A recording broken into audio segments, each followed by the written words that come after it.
Yo, what's good? It's your boy Wilson from EmceeTV. Watching EmceeTV The Podcast, coming at you live from EmceeTV Studios in Des Moines, Iowa. As always with me, my bro. This your boy Bigg Ray West, B-I-double-G, representing the west side of Des Moines, Iowa, not to be confused with the West Coast. And, they know. Ray, what's happening, bro? How you feeling this morning? I feel dope. I feel revitalized, rejuvenated. Yeah. Shout out Pooh G. She know what I mean. You dig? Let me try this. Let's see if it works. Oh. There we go. Hit it with the DJ air horn. Hello. There we go. Man. I was hoping to watch the UFC fights last night. I did not make it. Sounds like you were able to catch some of them. Yeah, man, I caught majority of the fights. I fell asleep at maybe the last two though. Okay. And then Friday. I watched the prelims and I watched most of the other ones though. Okay. Nice. And then Friday we had Lefties. Friday we had Lefties, you know what I'm saying? Shout out to 93 and Alive, and shout out to ATM, and shout out to my doggy Schwem, you know, and shout out to Hollowed Hive. Where them fools come from? I think they came all the way from Florida or some crazy shit. That's what they said, yeah. Snake Lucci was up in there. Who else we missing? And Desi X. Meat Mob. Meat Mode. Meat Mode, yeah, dig. Desi X. Feel like there was one more. Yep, I'm struggling too. Hollowed Hive, Meat Mode, Desi X, motherfucking us, Schwem, ATM. I seen Mula Corleone was in the building. Brooklyn was in the building. Is she from here? Yeah. Okay. I see she was riding with Desi X. I was trying to figure out where she was from. I think she's from like Ottumwa or something. Okay. It was cool. It was a good vibe up in there. It's sad, man. It's gonna be wild for lefties to be gone. Yeah, man. It was a good vibe, man. Shout out to Kansas City boys for coming to Des Moines and putting on for the venue and giving the artists that they grew with in Des Moines an opportunity to bless the stage one last time, especially for so late in the year, because I imagine it'll be difficult to book a show at this time at Lefties, you know what I'm saying? Yeah. I did just pull up the flyer just to verify. It does look like that was everybody. ATM, Schwem, Hollowed Hive, Bigg Ray West, Desi X, Meat Mode, and ATM. Yeah, shout out my doggy T-Bear. Shout out T-Bear and shout out Dirt Nasty Beats for, you know, providing the sounds and keeping the night going. You know, shout out to Sound Man, you know what I'm saying, Isaac. You know what I'm saying? And shout out to motherfucking Eric and Nan, of course. Yeah. So I talked to Eric, and I don't want to throw a whole bunch of our personal conversation out there, but he said he's going to be going back to the East Coast where he's originally from, and he's going to kind of take his knowledge and things like that and head out that way and maybe go open a venue. I guess he didn't say open a venue, but I got the impression he was going to continue being affiliated with music and maybe open a venue or something out there. So same. I think he told me something similar to that, and maybe even talked about Georgia. You know. Okay. Yeah. He just kept it kind of vague with me and just said East Coast, but yeah, that's ultra exciting. Sounds like my little brother Cap. If he comes back to the United States, he may be in Georgia. I've never been to Georgia, so that'd be a cool opportunity to go out there and peep that out. Maybe bump knuckles with Eric and say what's up and check out that outcast area. You know what I'm saying? ATL, ho. You know what I'm saying? You know what I'm saying? But nah, man. It was a dope show, man. I felt like I did terrible, you know. Really? It was yeah, man. It was I don't really hear that from you. Yeah, dog. And not on no cocky shit, but I don't feel like a lot of people see that either from me, you know, because I'm usually very prepared, you know. And you think it was noticeable from the crowd? Absolutely. I forgot my words. Oh. On a song I did, I performed Exhale to Stress. And I probably got to the 12th or 13th bar and just lost it. Just drew a blank. Blank, dog. Like I never did the song before. Holy shit. That's happened to me probably twice, maybe 2 or 3 times. So, it's not completely an unfamiliar feeling, but it's very rare. Did T-Bear come in and kind of save you? Or? No. He looked at you like, what's wrong, dog? It's your turn. Yes. He was shocked too. He was like, what the fuck, nigga? What are we doing? Yeah, like this part is unplanned. You dig? So, man, I just forgot it, man. But the crowd was real cool. The crowd supported it, but I wasn't feeling that shit by no means at all. For me, shit like that, it just fucked up the whole night, like there's nothing I could do to save my performance, but, everybody was real supportive. Oh, you did cool. You motherfuckers don't even remember that part. And you kept rapping, you kept swimming and shit like that, and I did. I dig the love, but, I ain't feeling it. I'm stubborn. I put a lot of passion and love into it, and then for me to go out there and do something like that, I'm just ultra hard on myself, and I don't respect it. I feel it. Yeah. I mean, it happens though. You know what I mean? Anybody can do that. I know, but it just makes me feel like I didn't put enough work in, and I didn't, and I know I didn't. I did not put the work in that I usually do for performances, and it definitely showed that night. I thought I was going to skate by and, be comfortable doing the songs that I'm comfortable doing, and, I underestimated the workload. So where's one of them tracks with the words on it? I need a little help real quick. Oh, I ain't going out like that ever. But that's the thing, though. When you do no vocals, like anytime you fuck up, they know it. There's no reminder. There ain't no saving it. You don't know the words. Everybody knows you don't know the words. We got DJ instrumental on 1 2s. Yeah, and usually I could maybe freestyle because it was the 12th. I was in the 12th bar, so I could have freestyled the last 4 or something, but I was just so shocked. It caught me completely off guard, and I was just unprepared. There's no other excuse. It's all good. It's all good. Next time on stage is another opportunity. That's all. Yeah, for sure, man. And I ain't. Anytime that happened to me, my next show was always superb. Motherfucker might even get out there and freestyle next show just to show off a little bit type shit. You know what I'm talking about? There we go. You know what I'm saying? Shit. But it's all good. I think everybody else did good, though. Shout out to ATM. He was the headliner. Shout out to Schwem. Schwem. I like when Schwem performs. Like he's got you could tell his passion for performing live music and his passion for music when he performs. Like he leaves it all on the stage. Like he connects with the audience emotionally and all that. Like when you see him, you're like, damn, this motherfucker love this shit, dog. Like you could just feel it. Like he doesn't have to explain it. Like his performance lets you know how he feels about the game, and that's deep. So shout out to Schwem. And 100%. Who else? Desi X, she got out there and she did some new shit. I see she's getting into a lot of different genres, which is okay, whatever she's into. She's exploring a lot musically, and that's cool, ultimately. I respect that too. Who else rap? Hollowed Hive. Hey, them boys got hella talent. Not the type of music I would usually go for, but a little different for me.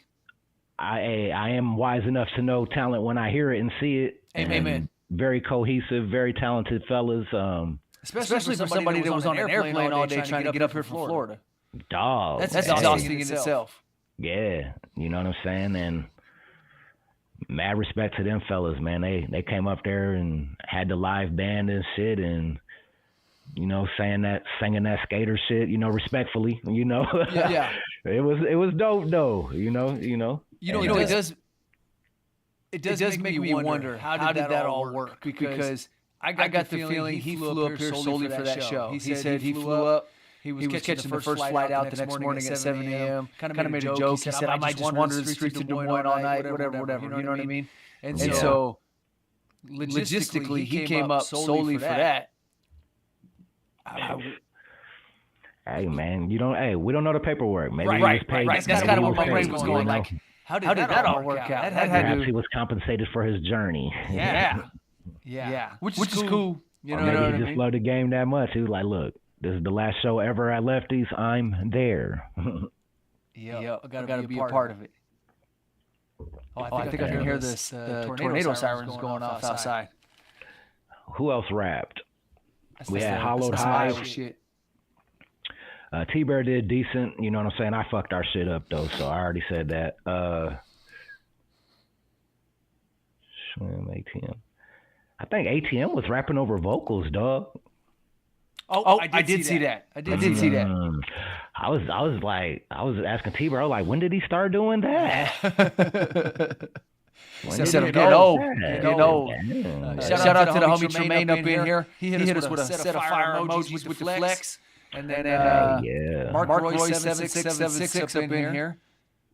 Hey, shout out to super producer Tremaine. Man, Tremaine just been throwing me beats, and I feel like I just been killing them motherfuckers and flipping them like flapjacks right back to his ass. You dig?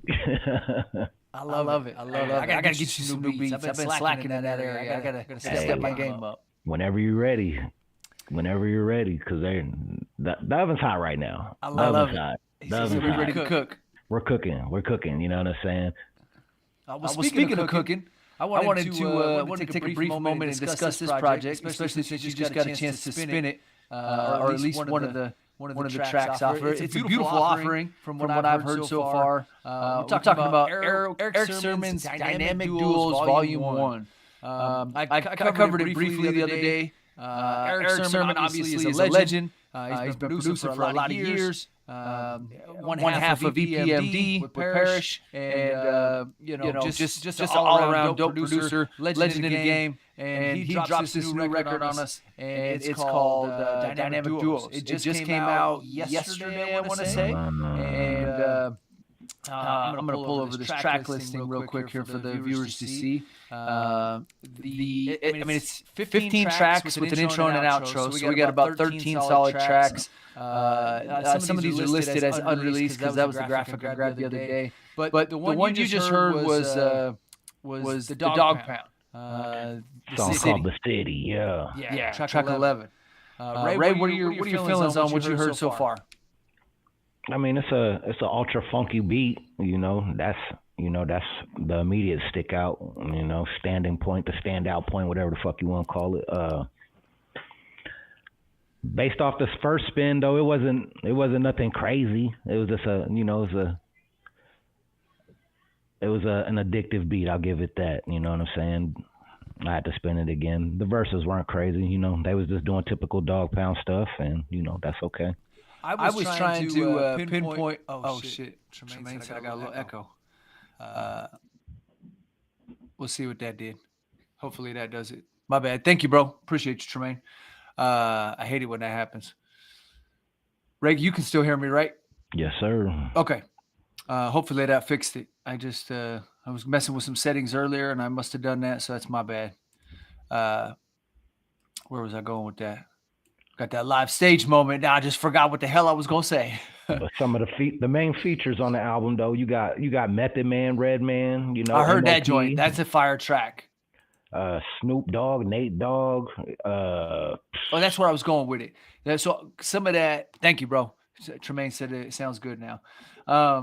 It makes me wonder how recent are these tracks. Obviously, Nate Dogg's been passed away for a while, and so maybe that was an older verse, or maybe even I don't know how that all came to be. I didn't dig into it super deep yet, but right, I haven't heard it, so I don't know. I'm gonna get into it though. The Cypress Hill one's kind of cool.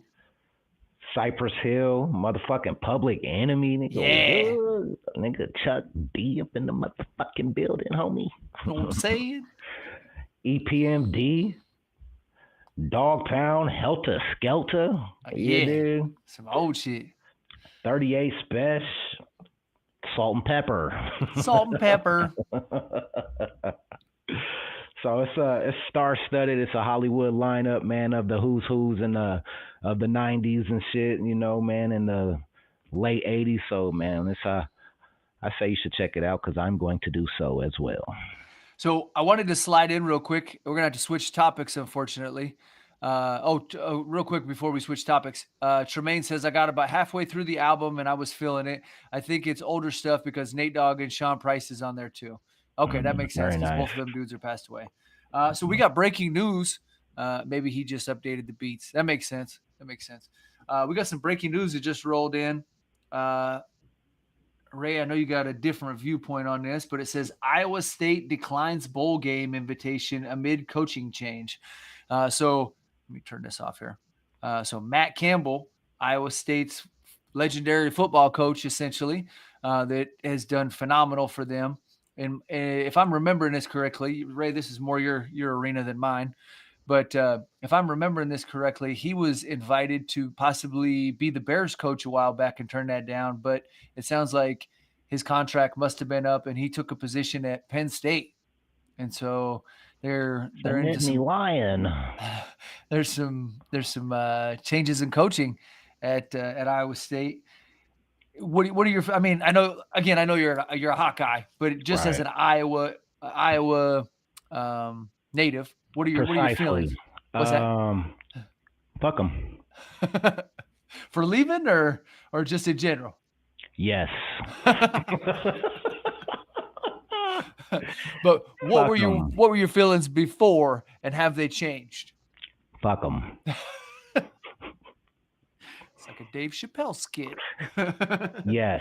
The fuck is going on? I have no thoughts or no feelings regarding anything Iowa State. I am that one fan that is, very tribal when it comes to this Iowa shit. You know what I'm saying? We treat it like gang banging. If it's Hawkeyes or nothing. If it's Cyclones, I'm cheering for I'd rather have the out-of-state team beat the Iowa Cyclones. Yes, there it is. I said it. See, I'm the exact opposite. I'm like, if it's Penn State or whoever, I'm going to roll with Iowa State. If it's UNI against Penn State, I'm going to roll with UNI, even though I'm, may not. If it's UNI versus Penn State, I'll go with UNI. Okay. But if it's UNI versus Cyclones, I'm going with UNI. But if it's Penn State versus Cyclones, I'm going with Penn State. So it's always fuck Iowa State. No, yeah, okay, yeah. You got it right there. You almost had me. You almost had me. Oh, shit. Yeah. There's no love for the Cyclones, you know what I'm saying? In real life, you know what I'm saying? I don't care. I can get along with humans and Cyclone fans, but just sports. This is just strictly sports beef, you know what I'm saying? Yeah.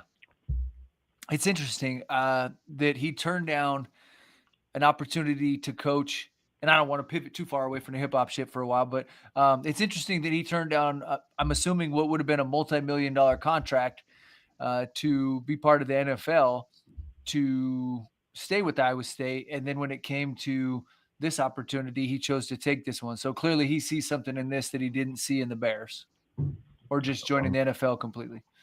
So, I mean, you can make a lot of money in the NFL, but I don't know. Man, don't get me started about the NFL. This fake rigged ass shit.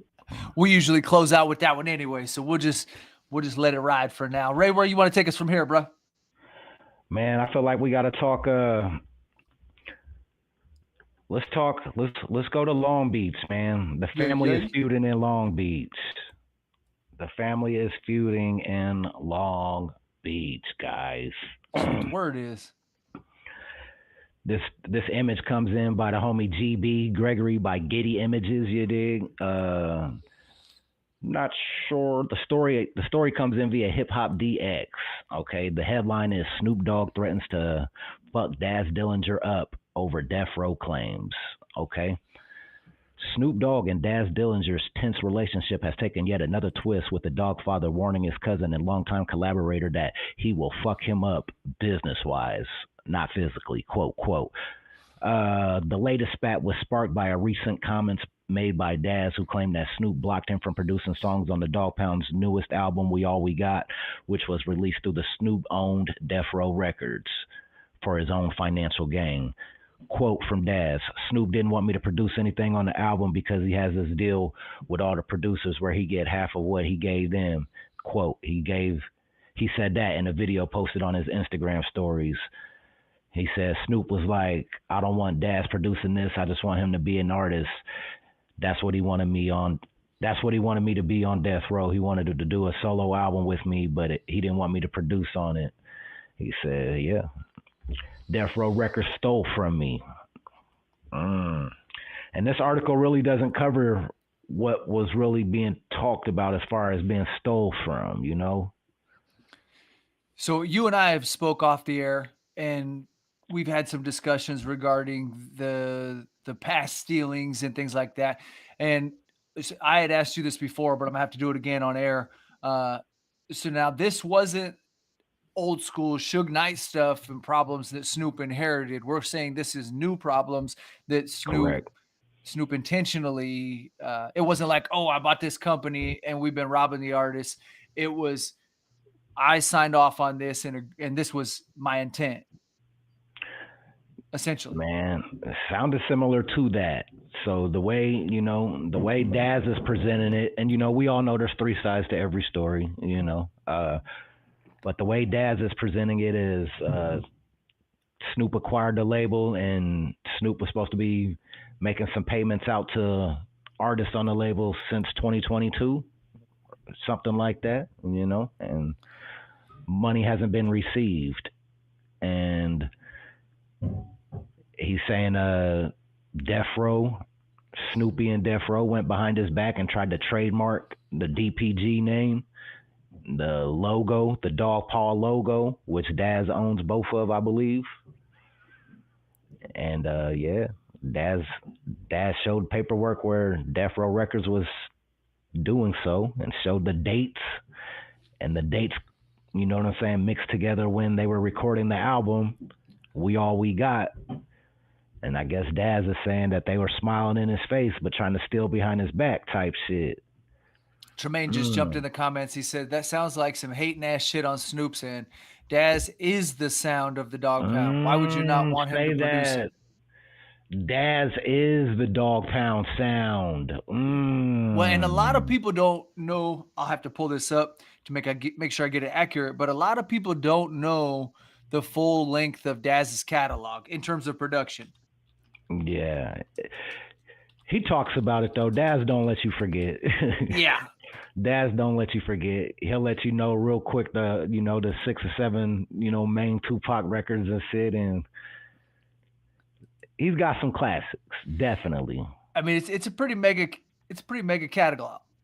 Mm-hmm. So according to AI, which we all know can get it wrong a little bit or a lot, it says Daz Dillinger's production discography spans his extensive solo work like Raw, So Gangsta, and significant contributions to the Dog Pound, Snoop Dogg, and Tupac's albums, including classic tracks from The Chronic, Doggy Style, and All Eyes on Me, showcasing his G-Funk roots with tracks like Ambitions as a Rider and I Ain't Mad at You, along with many DPG hits as What Would You Do and A Dog's Day. Looks like some of the earliest credits he has are Retaliation, Revenge, and Get Back from 1998. His earliest credits gonna be on The Chronic. He's talking about going after Dre too. Oh, Daz is? Oof. Said Dr. Dre removed his name from credits that he contributed on the motherfucking Chronic. He said he's going after Jay-Z too. Wow. Nigga, Daz ain't fucking around. This motherfucker wanted his chips with dip. And he told Jay-Z, you know what I'm saying? Hey, we can figure it out. We could do this. I'll settle. You know what I'm saying? We could do some under the table shit.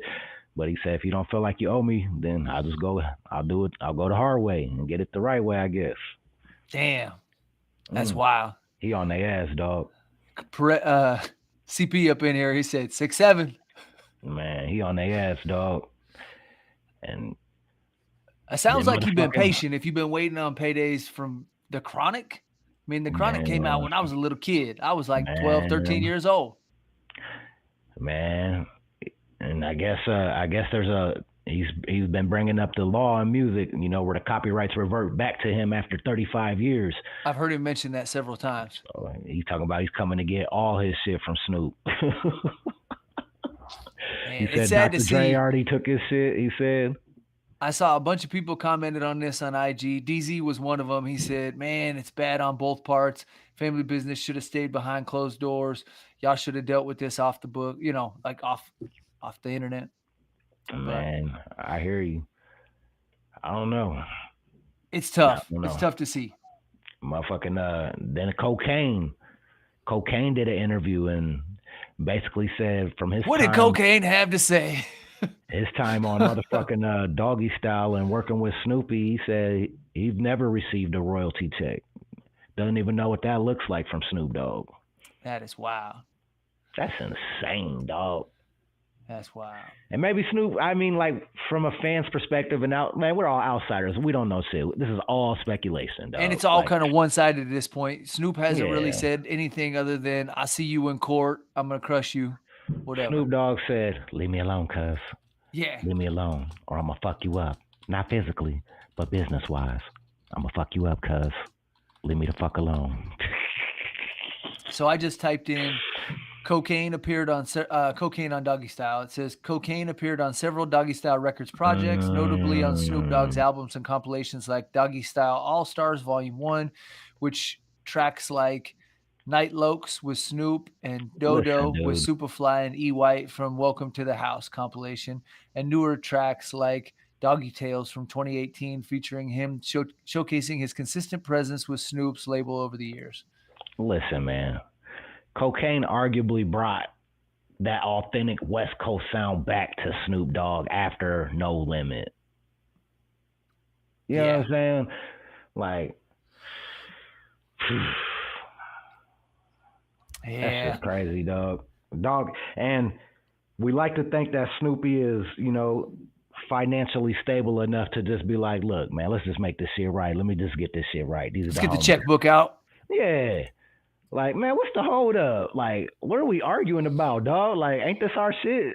Right. Are we owed this or not? Like, you basically saying we're not owed this because we're telling you we didn't receive this X and X and we did this and that. Like, what is the argument? I don't know. That's crazy.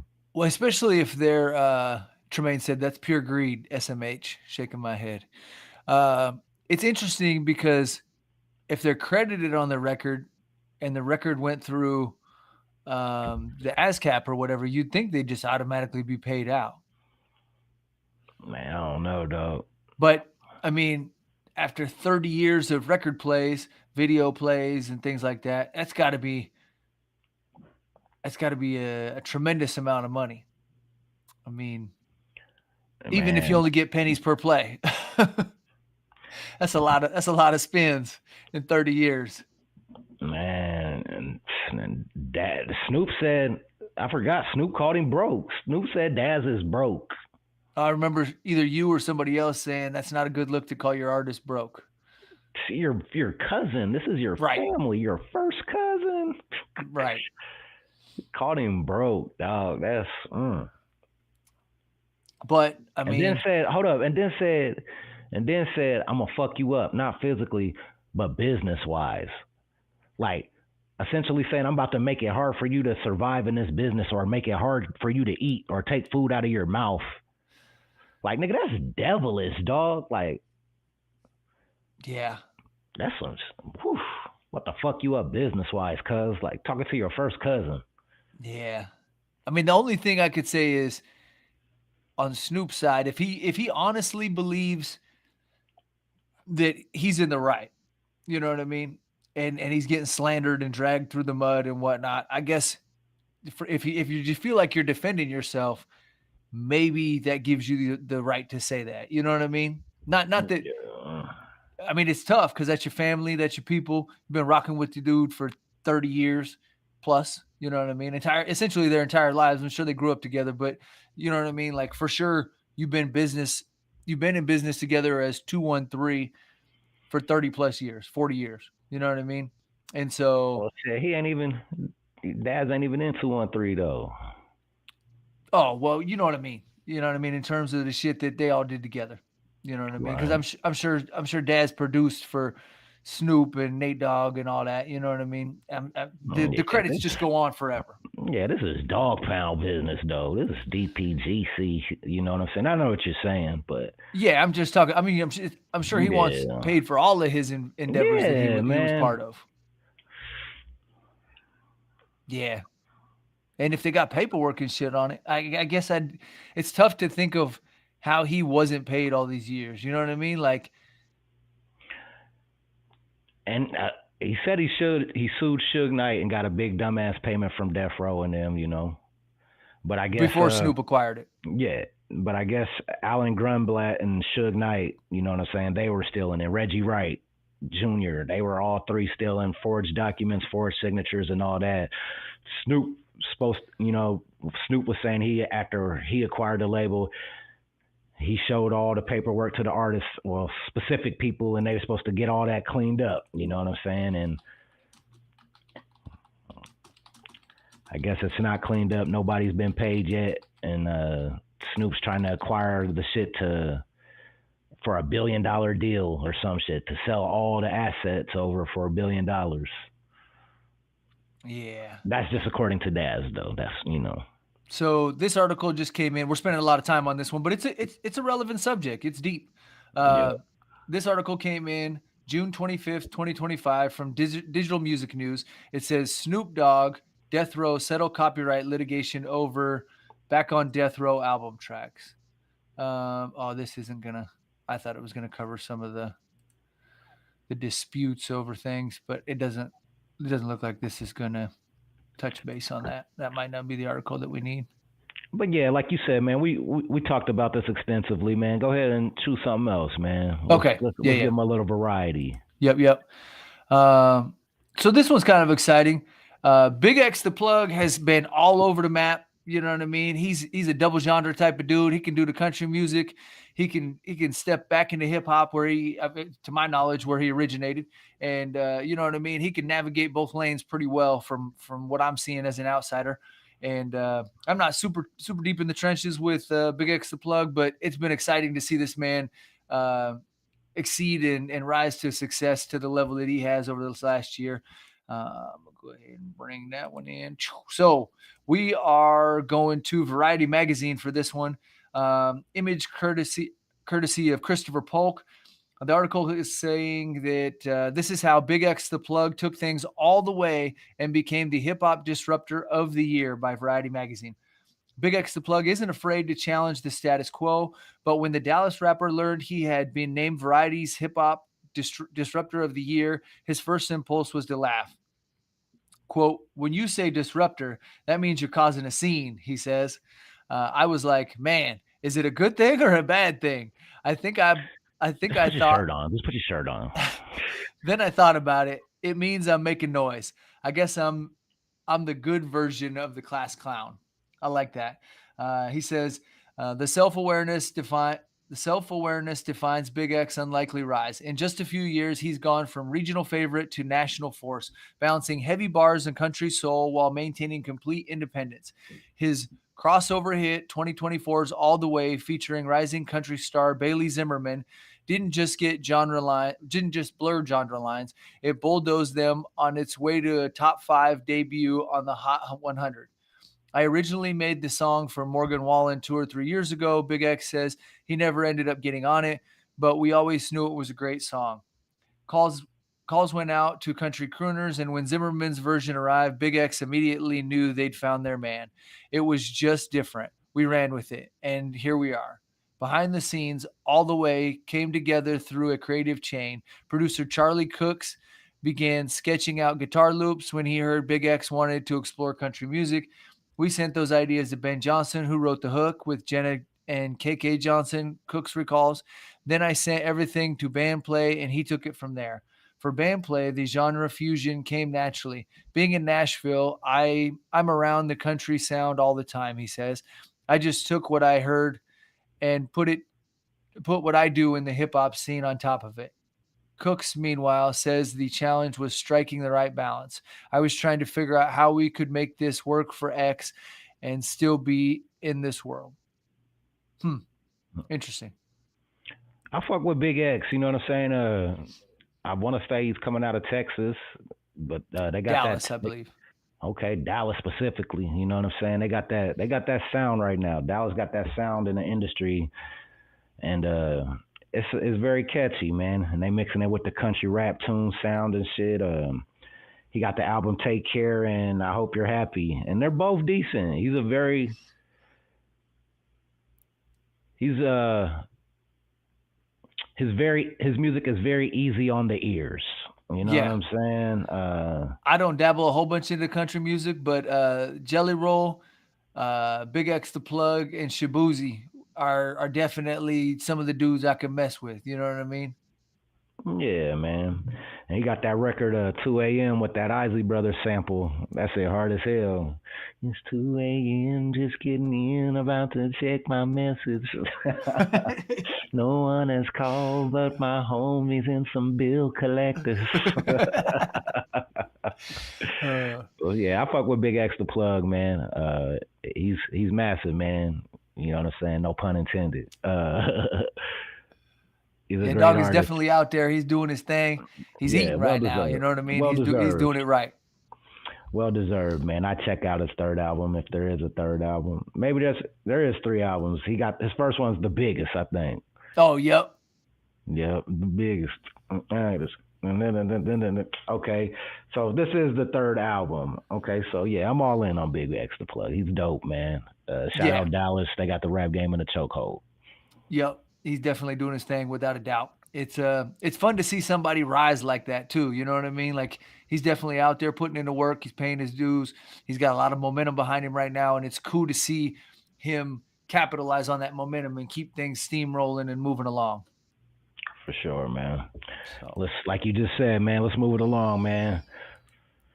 Let's talk Quick. Let's talk DJ Quick. This one's kind of a tragic one.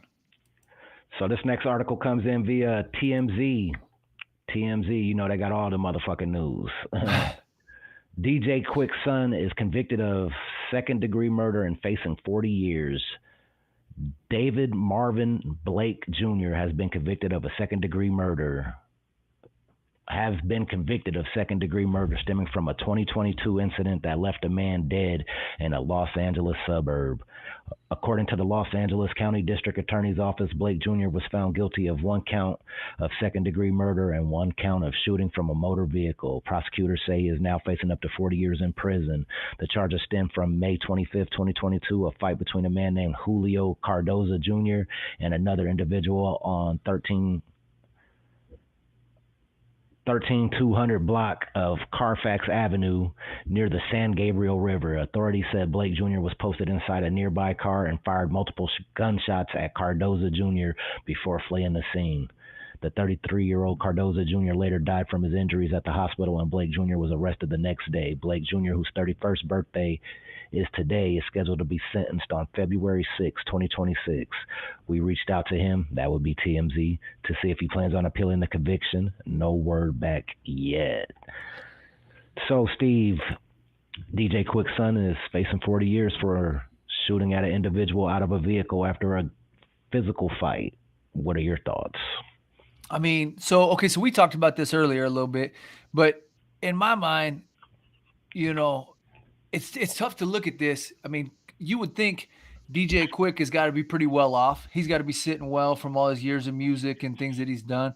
And so this is a kid that could have... You don't feel like he's broke. Right. He had some opportunities ahead of him that some other people might have not had access to. Just even if they didn't have money, just for his father being who he was, you know what I mean? That should open up some doors. And so it's tough to see him go this route and you know, end up in something that essentially could put him away for the rest of his life, you know, potentially depending on how this sentencing goes and things like that. And so you kind of feel for him, but then on the other hand, you look at it and go, somebody's parents lost their kid, somebody's husband or girlfriend lost their man. He goes to jail for 40 years, right? At least Quick and the family can still go visit him and talk to him and see him. Yep. That other family is talking to dirt, homie, or boxes of ashes. Yeah. With no response, with no eye-to-eye contact. Right. Now, we don't know the story of this. Maybe that other man, you know, you don't want to say deserved it, but you know what I mean? Maybe he had shot at him at a previous altercation or something, and then this ended up in fisticuffs. And Yeah, now, we don't know what's going on. You're right. And right. yeah, you're right. And But it's tough. that's a wise stance to take. But, ultimately we're just talking about, another man taking another man's life. We're not getting into the, the whys and, all of that. But yeah. But it's tough to balance that scale because for sure. somebody's still here and somebody's gone. You know what I mean? And so when we make this connection with DJ Quick, it kind of makes you feel for this young gentleman that's going to prison or potentially going to prison, I guess, depending on how sentencing goes. But then at the same time, you're like, man, but on the other hand, I have no idea who this Cardoza's family is, or if he got kids or whatever. But somebody lost somebody, and he's gone. Yeah, so, and man, it's senseless. I don't know. Is he a product of his environment? I don't know. Where did he grow up at? Did he grow up with Quick in a suburb, or was he living with his mother in the hood? Was Quick there in his life? I don't know nothing. Just based off of this article, that's all we basing it off of. I didn't even know DJ Quick had a son until this. Talk about that part, Yeah. So man, prayers to that victim, the family that lost their lives. You know what I'm saying? Hey, stop the violence, my brothers. Amen. Let's tee off with this one. Outkast back at it. Now this is a little bit older, but some of this footage is just now kind of making the rounds. Somebody sent this to me the other day. I tried to send it to my kid on Facebook, and then I remember she don't have Facebook, and so I had to go and re-find it on YouTube, and I shot it over her way. But the article goes on to say, this one comes in from Hip Hop DX, image courtesy of Kevin Kane from Getty Images for RRHOF. It says Outkast are officially part of the Rock and Roll Hall of Fame. The legendary duo were inducted as a star-studded ceremony took place on Saturday, November 8th in Los Angeles, along the likes of the White Stripes, Cyndi Lauper, Soundgarden, and fellow hip-hop pioneers Salt and Peppa. Tyler, the Creator, Killer Mike, JID, Doja Cat, and Janelle Monáe all took the stage for a tribute medley to Andre 3000 and Big Boy, performing renditions of classic Outkast hits like B.O.B., Miss Jackson, and The Whole World. Big Boy himself also took the part. Whole world, though. In the whole world. The beginning, everything like it.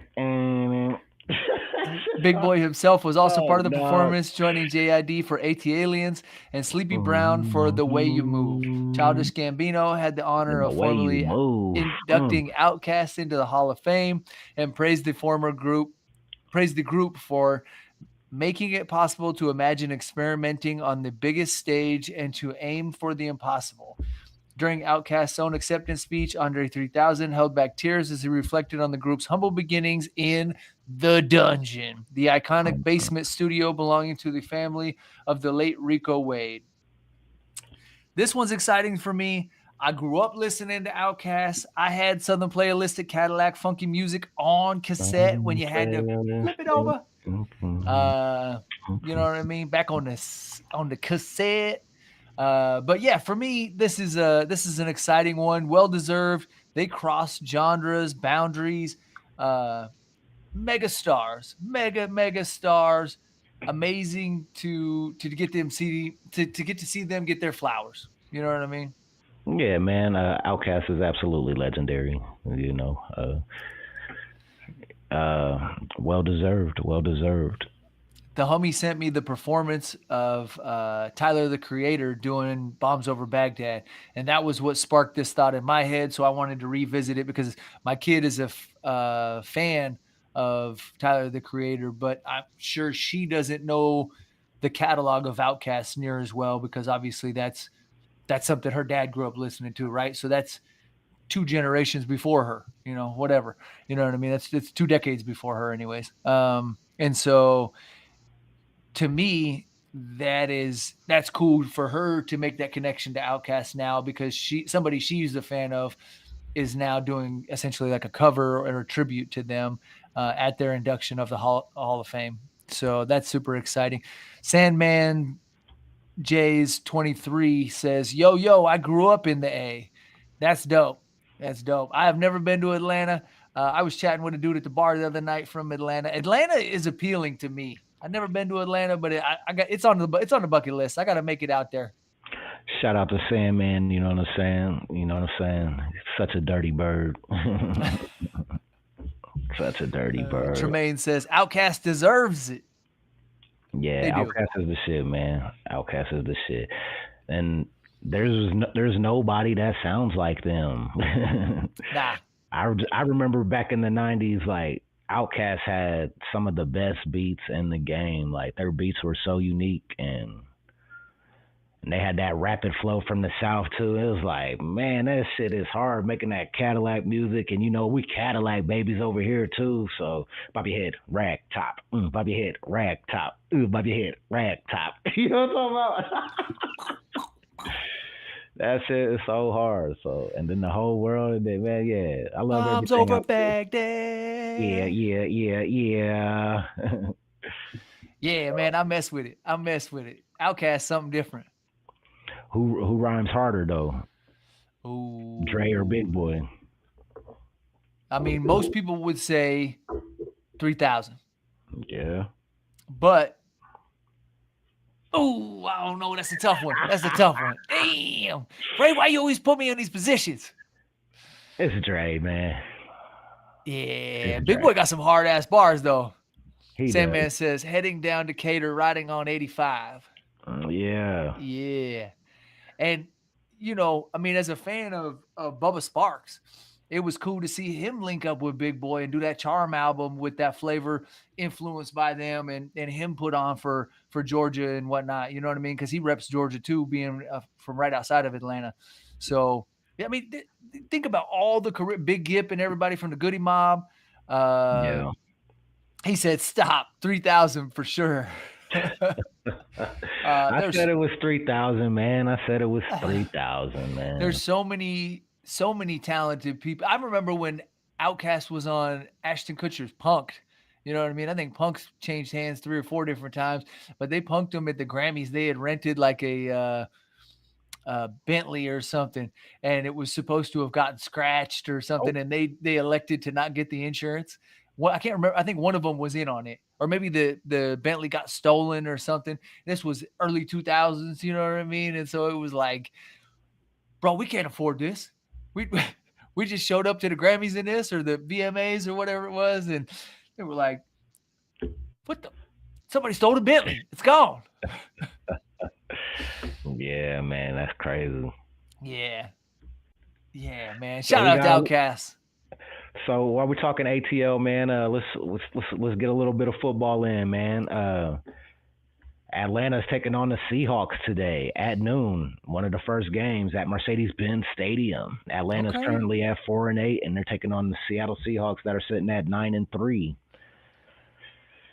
Seattle's obviously a favorite to win this game. Atlanta's been struggling. So yeah, our next game will be Bengals and Bills. That's a noon game also. Bengals is coming in at 4-8 on the season. Joe Burrow has returned. The Bills are 8-4. The Bills have been getting kind of gashed too, but they're the favorites of the day. Third game, we got the Titans and the Browns. You know what I'm saying? Tennessee's sitting at 1-11 today. 1-11. Tennessee has been terrible. Cam Ward's having a nightmare season. Cleveland Browns not doing much better though. They're sitting at 3-9. Shedeur Sanders is the starting quarterback now. What everybody wanted to see. So, props to Shedeur. Cleveland's the favorite in this game. Okay. Next game's Commanders and Vikings. Commanders at 3-9, Vikings at 4-8. Both struggling very heavily. Jaden Daniels is supposed to be playing today, I feel like. That was going to be my first question. Is he back? Yeah. That was an elbow injury? Yep, dislocated elbow. I don't know if he's playing, but I know he's cleared to play. Okay. And Washington's a favorite on this game. Not by much, though. J.J. McCarthy has been stupid struggling. Then we got Dolphins and Jets. That's tonight too? These are all noon games. Oh, okay. All of these games will be playing at the same time. Damn. I guess they got to whittle it down. We're creeping up on February. Yep. Dolphins and Jets. Miami's the favorite. Then we got Saints and Bucks. Tampa Bay's the favorite. Saints sitting at 2-10, struggling very hard this season. Buccaneers sitting at 7-5. We got Colts and Jaguars. That'll be a good game. They're both knotted up at 8-4. Pause real quick, Ray. Sandman says Big Flo said Ray West is better than 3,000. Oh my goodness. Hey, man, chill out, Big Flo, man. Putting all that pressure on when the people listening, man. He said, go, dogs. No, on everything, man. Shout out to my cousin Big Flo, man. Mad respect. You know what I'm saying? Super OG in the game. You know what I'm saying? Super OG in the streets. Super solid. Mad respect. Hell yeah. But, yeah. I interrupted you. My bad. No, you good. And then we got the Steelers and the Ravens, 6-6 each. You know what I'm saying? That's gonna be good. You know what I'm saying? That's arguably for to see who's number one in the division. You know, and that takes care of all of our noon games. You want to cover the afternoon ones real quick? I can. Yeah. Hit them. Boom. All right. So moving on. A little bit later today. There we go. That's where we need to be. Broncos and Raiders, 305. Rams and Cardinals, 325. Bears and Packers. That's a divisionary game, right? That's a big rivalry. Yeah. 325 today. That's going to be a big game, and the Packers are favored to win that. The Bears are on fire, though, lately, too. I was going to say, aren't Bears winning the division right now? Yeah. They are number one in the division for sure. Okay. And then Chiefs and Texans. My night shot. And they play at 7:20. Y'all got to have that game, bro. Y'all lose this game, that might be playoff hopes. Yep. And then Eagles and Chargers at 7:15. So we got a doubleheader tonight. They're going to be two big games. Eagles and Chargers, that's Monday night. Oh, yep. My bad. It does say tomorrow. Yep, Eagles and Chargers Monday night. That's going to be a good game too, though, man. Hopefully Justin Herbert smacks they punk ass. He's been struggling, though. He's got 10 picks on the season and only 21. Is it a home game for the Chargers? It is a home game for the Chargers. They're in Inglewood at that new beautiful stadium in SoFi. SoFi, baby. So, yeah, that's it. Yeah. It'll be a nice day for football. We got a lot of snow. Rams and Cardinals. We missed that one, too. Rams and Cardinals. Oh, okay. 25, yep. There we go. My bad.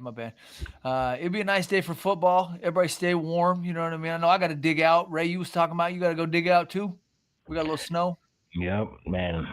Shit, I had my boys take care of it. Oh, nice. You know what I'm saying? I got the teenage duo. I ain't gonna wake my son up, put a shovel in his hand. Hey, you smart. Turn. You smart. That's what they built for. Shit, that's what the fuck we built for. I mean, we clothe them, we feed them, we shelter them, we take them everywhere. We buy them things. We put them in activities. You can't shovel my snow. You want to go bounce that basketball later, son? You're gonna have to do some shoveling. Hey, you took the words right out of my mind. It is December 7th, Sunday. Ray, how you feeling? Christmas right around the corner. Are you ready? Hell no. It's horrible. I just came back from California and had Thanksgiving. I ain't got shit. Broke as fuck. I got nothing. Everybody's getting IOUs. I'll catch you in spring. Nah, man. We always make it happen, man. We always make it happen, and I will make it happen this year. You know I'm working on it, too. I'm piecing it together. My wife, though, she's wiser than me. You know what I'm saying? She starts months ahead of time. So, you know, she's already got a nice chunk knocked out, I would imagine. But, you know, I contribute, and I will. So I had a dude come into the bar last night. He was looking at getting World Cup tickets. And so I started looking at them too. I said, "Oh, maybe World Cup tickets. Maybe I try and get a Kansas City game in there for my kid. She don't watch the podcast, so I can talk about this. Yeah, watching. I'm gonna find out she was watching. Somebody go screenshot it, send it to her. Damn, I'm busted. But yeah, I was looking at maybe getting her some World Cup tickets. You know what I mean? She ain't gonna get to the Argentina game. That's about $1,200 a seat. We're gonna have to find something a little, you know, maybe the Netherlands, Croatia. The fact that you even looked is wild to me. It's a once in a lifetime chance. How about that part? Once in a lifetime chance. Argentina for the fucking World Cup. Let me see what they price like. There was another dude that was looking at it. I said, it's Kansas City. It's cheaper. We're making memories. We're making memories, baby. I'm going to remember that bill. She going to remember the game. Yeah, at least you know it. All right, y'all. That's awesome, though. I'm trying. Yep. Until next time, it's your boy Wilson from EmceeTV. It's your boy Bigg Ray West, representing the west side of Des Moines, Iowa. Not to be confused with the West Coast, and they know. Thank you for liking, sharing, subscribing, commenting. Shout out to everybody that participated today. Big Flo, Tremaine, CP, all the homies that was up in here. I know I'm missing somebody. Sandman, yep. Mark Roy, 76. He was up in here. There lots of people. Much love to everybody, all the viewers, and enjoy your Sunday. Stay warm. Peace. We out. We've been known to snatch a piece or two. Y'all can't take over cause we gon' eat the you. Rock steady like a ginger brought Aretha through. This shit torture and I'ma keep feeding you. On that East Coast shit, y'all better duck down. Price on his dome, 5 on it like yuck mouth. When the plug get knocked, that's when the price jumps. American Nightmare, that's where the Spice won. Rappers running like Ricky in the alleyway. Putting an end to the week, no Saturday. They want static, get it shaking like hash. Clay, passionate thugs mixing Douce with Alizé. Don't play with us, them moves ain't got you safe enough. Yellow fuck 'em like Smokey off the angel dust. My life so real, sounds like I made it up. Been up so long, I don't remember waking up. Dangerous, softer than a razor's touch. We hit that strip and get the caking up. God hate ugly, so ain't no saving us. Been up so long, I don't remember waking up. Big balls don't take